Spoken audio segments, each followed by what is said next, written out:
Hi, I'm Urvashi. My blog is TwoSleevers.com, and today I'm going to show you how easy it is to make Indian Garam Masala.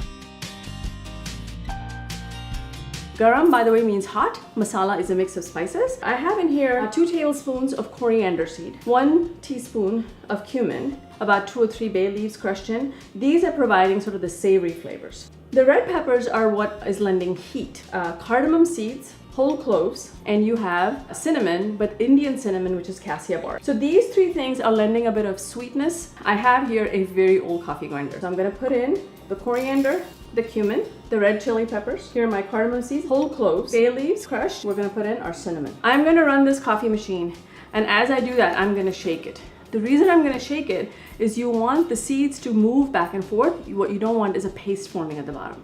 And you have to listen as much as watch for this. When it first starts, it sounds like popcorn popping as the seeds hit the sides. Over time, you'll hear a smoother sound. And with experience, you'll know when it's done.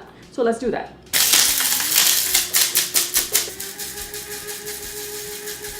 Now what I want you to do is to unplug your coffee machine, your coffee grinder, and tip this upside down and thump it. And then, this is the most important part of all, lift this to your nose.